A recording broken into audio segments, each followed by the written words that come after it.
छोटे से गांव में मोहन अपनी पत्नी और बेटे के साथ एक छोटे से घर में रहता था। ये वह धनीराम के यहाँ मजदूरी करता था।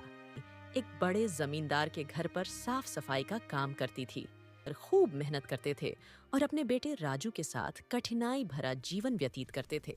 लेकिन इस साल तापमान बहुत ही ज्यादा घट गया था, जिससे ठंडी भी बहुत जोरों से अपना कहर ढा रही थी। हे भगवान, यह कैसी लीला है आपकी। देख रही हो कुंती, इस साल कितनी ज्यादा ठंडी पड़ रही है। इतनी कड़ी ठंडी में काम करना भी बहुत मुश्किल हो गया है।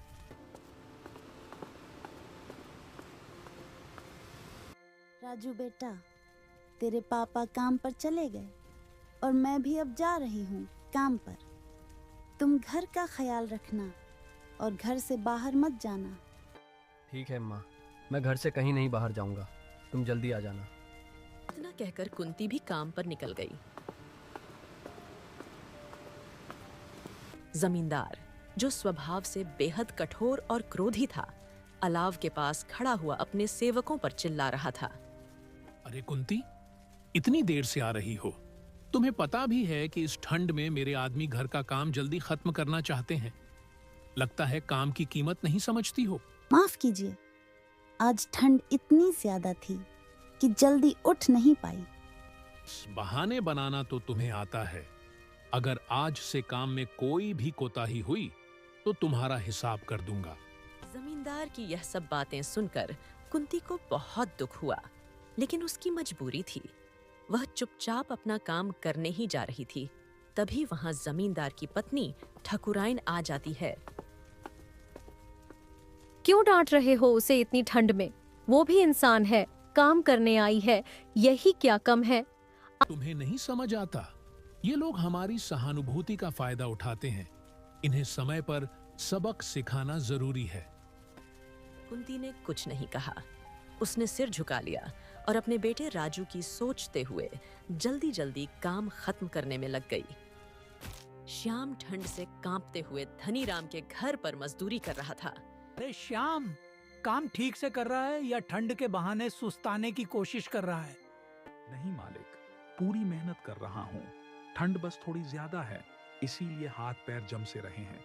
लेकिन आपका काम मैं पूरा करके ही जाऊंगा। श्याम के चेहरे पर थकान साफ झलक रही थी। सुबह से ही ठंड में काम करते करते उसके हाथ अकड़ गए थे। हे भगवान, ये कैसी परीक्षा ले रहे हो? इतने ठंडे मौसम में भी काम करना पड़ रहा है। लेकिन अगर मैंने काम छोड़ा तो सेठ मुझे काम से निकाल देगा और घर कैसे चलेगा। ठंड में किसी तरह काम निपटाकर घर लौटने की सोच रहा था, लेकिन धनीराम ने उसे और देर तक रोक लिया। आज का काम पूरा करके ही जाना, समझा? जी मालिक, जैसा आप कहें। श्याम ने मन ही मन धनीराम को कोस रहा था, लेकिन उसे कुछ कहने की हिम्मत नहीं जुटा पा रहा था। गांव के लोग ठंड से कांपते हुए अपने अपने घरों में दुबके हुए थे। गांव का चौपाल, जहां आम दिनों में लोग बैठकर बातें किया करते थे, अब सूना पड़ा था। गांव का बुजुर्ग रामलाल, जो अक्सर गांव वालों को इकट्ठा कर कोई न कोई उपाय बताता था, इस बार भी चौपाल पर पहुंचा। ये ठंड बहुत भयानक है। अगर हम सब मिलकर कोई उपाय नहीं करेंगे तो कई लोग इसकी चपेट में आ जाएंगे। दादा, जंगल तक जाने की हिम्मत कौन करेगा? इतनी सर्दी में तो पैर भी जम जाते हैं। बेटा, डर से कुछ नहीं होगा। हमें एक दूसरे की मदद करनी होगी। ठंड के आगे हार मान ली तो गांव के कई घरों के चूल्हे ठंडे पड़ जाएंगे। लेकिन गांव वालों को अंदाजा नहीं था कि आने वाले दिनों में ठंड के साथ साथ और भी बड़ी मुसीबत उनका इंतजार कर रही है। श्याम के घर लौटने के बाद कुंती ने उसे राजू की तबीयत के बारे में बताया। कुंती, ऐसा लगता है कि ठंड अब बर्दाश्त के बाहर हो रही है। घर में अलाव जलाना जरूरी है, लेकिन लकड़ियां कहां से लाऊं? सोचा था कि जमींदार से कुछ मदद मांग लूंगी, लेकिन वो तो आज मुझ पर ही गुस्सा करने लगे। फिर कुंती ने रसोई में जाकर कुछ सूखी घास और टूटी लकड़ियां इकट्ठा की, जो उसने बचा कर रखी थीं। श्याम, मैं कुछ लकड़ियां और घास बचा कर रखी थी।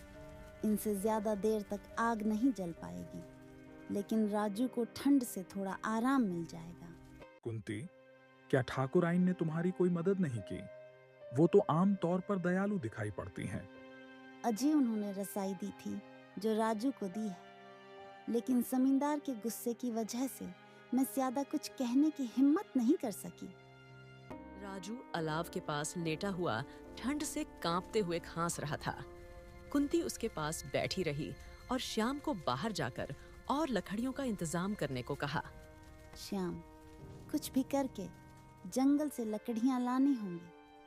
अगर राजू को कुछ हो गया तो मैं खुद को कभी माफ नहीं कर पाऊंगी। देखो ना, राजू की तबीयत बिगड़ती ही जा रही है। ठीक है कुंती, मैं कोशिश करता हूँ। रात ज्यादा हो गई है, लेकिन जंगल जाना ही पड़ेगा। तुम राजू का ख्याल रखना। राजू के पास बैठी उसकी तबीयत को लेकर चिंतित थी। राजू की तबीयत धीरे धीरे और बढ़ने लगी थी और उसकी सांसें भारी हो रही थीं। वह धीमे धीमे आंखें बंद करने लगा। राजू, आंखें मत बंद करना बेटा, तेरी माँ यहाँ है। देख, तूने खाना भी नहीं खाया। तेरे पापा आते ही आग जलाएंगे। राजू, उठ बेटा, तुझे कुछ नहीं होगा। तेरी माँ तुझे कुछ नहीं होने देगी। भगवान, मेरे बच्चे को बचा लो। कुंती ने राजू को जोर से सीने से लगाया और चीख चीख कर रोने लगी। जैसे ही श्याम घर पर आया, वह देखा कि कुंती बिलख बिलख कर रो रही है। फिर उसने कुंती से पूछा, कुंती, ये क्या हुआ? श्याम, हमारा बेटा, ठंड ने हमारा बेटा हमसे छीन लिया। हम उसे बचा नहीं सके। दोनों पति पत्नी ठंड से हार गए थे। उनका बेटा, उनकी पूरी दुनिया अब नहीं रहा।